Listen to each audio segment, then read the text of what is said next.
are core values upon which our nation was founded and which we as Americans have had in common.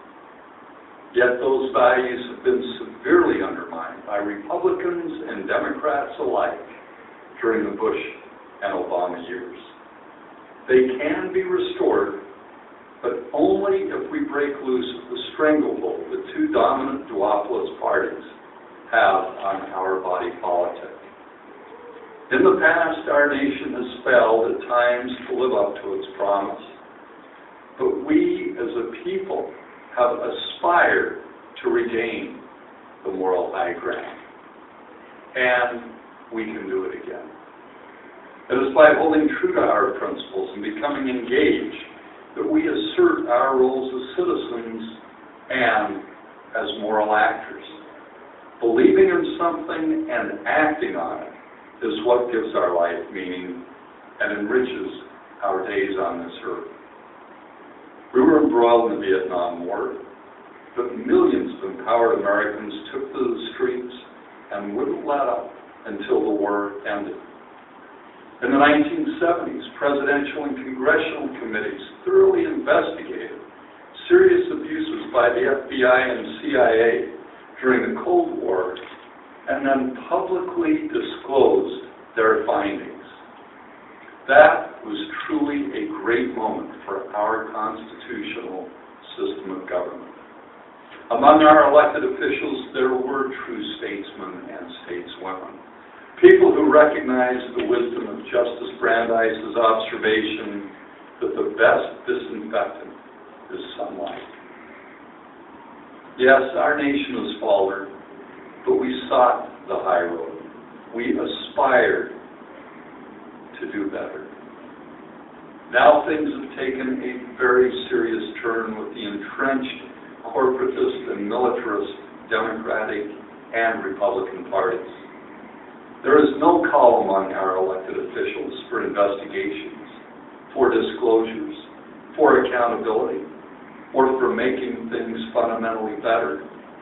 Instead, our president said with regard to war crimes and illegal surveillance that there will be no accountability.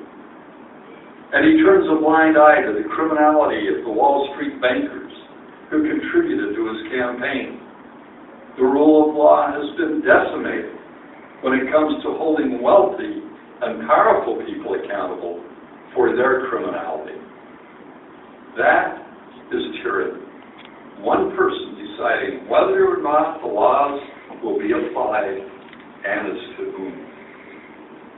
Timid, cowardly elected officials, political prostitutes, are now running the show. They don't have the courage and integrity to discern and expose the truth, then take measures to make certain that similar abuses are never again perpetrated in our name. Perhaps that is why the majority of poll respondents want a third party or independent alternative. Perhaps that is why people are leaving both dominant parties in droves. Perhaps that is why President Obama's previously enthusiastic base is so disillusioned. And perhaps that is why the approval rating of Congress hit an historic low of 8%. These elected officials and their political parties maintain the insane war on drugs and impose minimum mandatory sentences, contributing to the world's highest rate of incarceration with clear racist implications. They drive up our debt to historic levels, mortgaging the futures of our children and later generations while they give massive tax breaks to the wealthy. They avoid their responsibility to reform our immigration laws, and many discriminate against people on account of their sexual orientation, an issue with respect to which President Obama has demonstrated that for him, like Mitt Romney's Etch-a-Sketch, politics trumps even the most fundamental principles. President Obama has finally said, minimally, the right words, but he still refuses to do anything about them. He continues to refuse to propose any federal protections for LGBT equality, Well, I advocate the passage of the Equal Rights Amendment with 3 additional words. Under my proposal, the ERA would read, "Equality of rights under the law shall not be denied or abridged by the United States or by any state on account of sex or sexual orientation." For an equal rights victory, we need strong principled leadership, not a president who is led by the latest polls and his political calculations. The United States economy was democratized during the administration of Franklin Roosevelt. Through the next 4 decades, because of compassionate public policy focused on greater opportunity for all, an economic safety net for the most vulnerable, and basic human decency. The wealthy paid their fair share of taxes. The middle class was thriving, and our economy was generally prosperous. Compare what is happening today with control by the duopoly of the transformed Democratic and Republican parties. Our government is bought and paid for.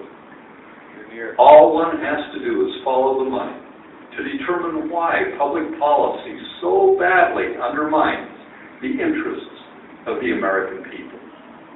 The United States healthcare and insurance system is a tragic, expensive, unjust aberration among developed nations because of the corrupting influence of money from the medical, for-profit insurance, and pharmaceutical industries, and the failure of Republicans and Democrats to end the obscene plutocracy. President Obama vetoed the EPA's effort to further restrict ozone in our cities. Why? Once again, the corrupting influence of money from polluting industries took precedence over concern for the public health.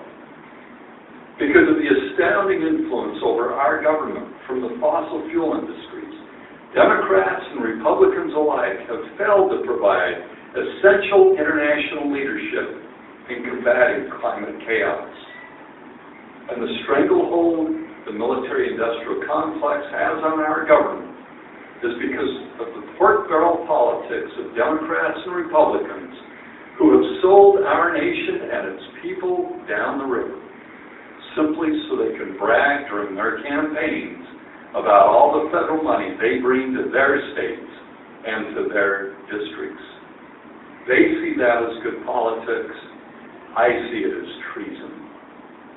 We can eliminate the corruption that has transformed our government.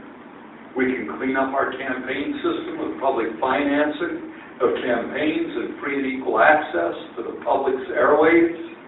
We can eliminate the perverse notion that corporations are people under the Constitution.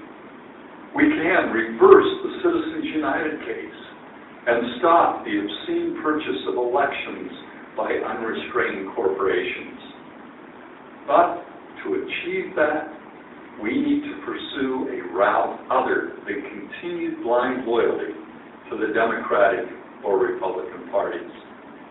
As working men and women and their families struggle every day just to get by, Congress and the President refuse to demand a renegotiation of trade agreements to bring back jobs lost to other nations. We need fair trade, not simply free trade. Likewise, the 2 dominant parties have refused to implement proven initiatives like the WPA to put millions of people to work in repairing our rapidly deteriorating infrastructure. Notwithstanding the corrupting influence, the corrupting relationship between the 2 dominant parties and the financial industry, we must break up any banks considered too big to fail. And we should restore the Glass-Steagall Act, which prohibited the common ownership of investment banks, commercial banks, and insurance companies. If we really want change, we must elect people to office who are committed to changing the rules so they serve the interests of the American people, rather than solely the corporate elite and the two political parties they have purchased. Our republic is being transformed into a tyranny, with an imperial presidency unlike anything known before in United States history. Many of us thought the Bush years were simply an aberration, but in many respects, it is now worse. In many instances, the courts have been removed from our system of checks and balances by the Obama administration's aggressive invocation of the state secrets doctrine. Wars are being waged without the constitutionally essential authorization of Congress. United States citizens have been assassinated by order of President Obama without any semblance of due process. And Congress and President Obama, in perhaps the most subversive and anti-American act ever, have authorized the kidnapping and indefinite detention for up to one's life, without charges, without trial, without legal assistance, and without the right of habeas corpus. Together, we can stop the betrayal of the people of this nation, the betrayal of the American dream, and the betrayal of the values that have made our nation and our people what we were before the transformation toward totalitarianism and plutocracy by the two corporatist and militarist dominant parties. Now is the time to break free. Now is the time to insist upon an end to the greatest economic disparity since the 1920s in income and wealth between the small elitist class of the United States financial aristocracy and the rest of us. Now is the time to demand that our republic be restored. It can be done if we will together stand up against the Republican and Democratic parties and for economic, social, and environmental justice. It can be done if we stand up tenaciously and courageously for the values of freedom, equal opportunity, compassion, and justice. It can be done if we organize together for the restoration of the American dream and the values that provided a guiding light along the extraordinary American journey. Thank you.